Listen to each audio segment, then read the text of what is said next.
প্রিয় দর্শক, আসসালামু আলাইকুম। মারিয়াম কিচেন থেকে সবাইকে স্বাগতম। আজকে আমি আপনাদের সাথে শেয়ার করব গজা তৈরি।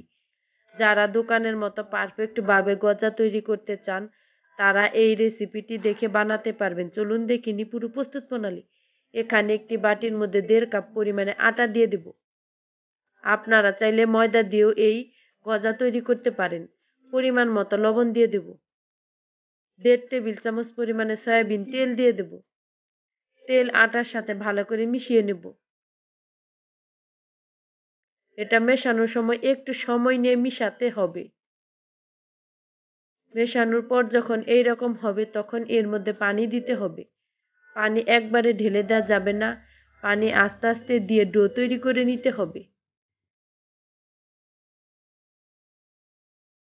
ডো তৈরি করা হয়েছে, এটাকে ভালো করে মথে নেব। এটাকে 30 মিনিটের মতো রেস্টে রেখে দেব। 30 মিনিট পর ডোটা একদম পারফেক্ট হয়েছে। এটাকে 2 ভাগে ভাগ করে নেব। এখানে একটি বোর্ডের মধ্যে নিয়ে প্রথমে গোল করে নেব, তারপরে রুটি বেলে নেব। এই রুটি বেলার সময় কোনো রকমের ময়দা বা তেল দেওয়ার প্রয়োজন নেই, এমনিতেই বেলে নেওয়া যাবে। এই রুটিটা বানানোর সময় খুব পাতলা করে বানানো যাবে না, আবার মোটা করেও বানানো যাবে না। মিডিয়াম মোটা করে একটি রুটি বেলে নিতে হবে। এখন 4 সাইড দিয়ে এইরকম করে সমান করে নেব। এখন মাঝখান দিয়ে কেটে নেব। আপনারা হয়তো দেখেই বুঝতে পারছেন আমি কিভাবে কেটে নিচ্ছি।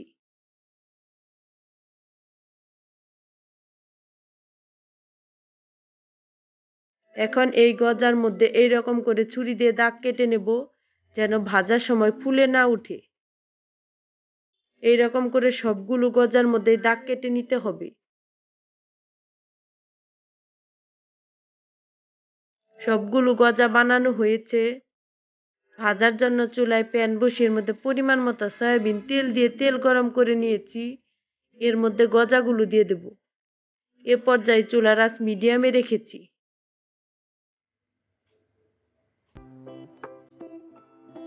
এখন উল্টিয়ে দেব।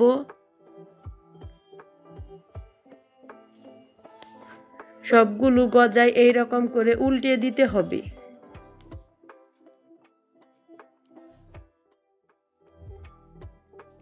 উল্টিয়ে পাল্টে ব্রাউন কালার করে ভেজে নিতে হবে।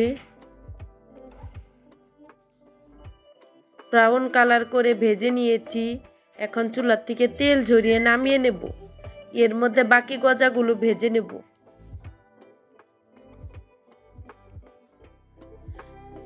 শিরা তৈরি করার জন্য চুলায় প্যান বসিয়ে এর মধ্যে 1 কাপ পরিমাণে চিনি দিয়ে দেব। এর মধ্যে 1/2 কাপ পরিমাণে পানি দিয়ে দেব। চিনি আর পানি একসাথে ভালো করে জাল করে নেব। এ পর্যায়ে চুলার আঁচ মিডিয়াম থেকে একটু হাই হিটে রেখেছি।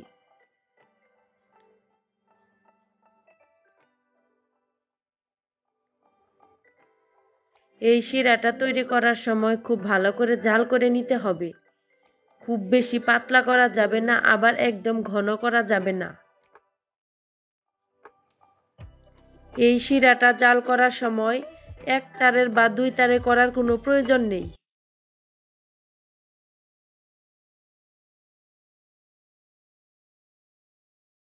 শিরাটা জাল হওয়ার পর যখন এইরকম হবে তখন এর মধ্যে গজাগুলো দিতে হবে।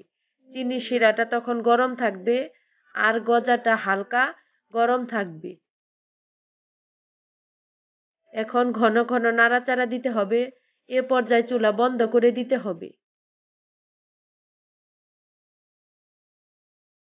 এখন ঘন ঘন নাড়াচাড়া দিতে হবে। এই শিরার সঙ্গে গজাগুলো ভালো করে মিশিয়ে নিতে হবে। কোনোভাবে নাড়াচাড়া বন্ধ করা যাবে না। এই শিরাটা গজার মধ্যে একদমই মিশে গিয়েছে, আপনারা হয়তো দেখেই বুঝতে পারছেন। এখন এটাকে ঠান্ডা করে নেব। পরিবেশন করে দেখিয়ে দিচ্ছি এই গজাগুলো দেখতে মাশাআল্লাহ কতটা লোভনীয় হয়েছে। খেতেও কিন্তু অনেক মজার হয়েছে। ভিডিওটি ভালো লাগলে লাইক দিবেন, কমেন্ট করে জানাবেন। আজকে বিদায় নিচ্ছি। খোদা হাফেজ।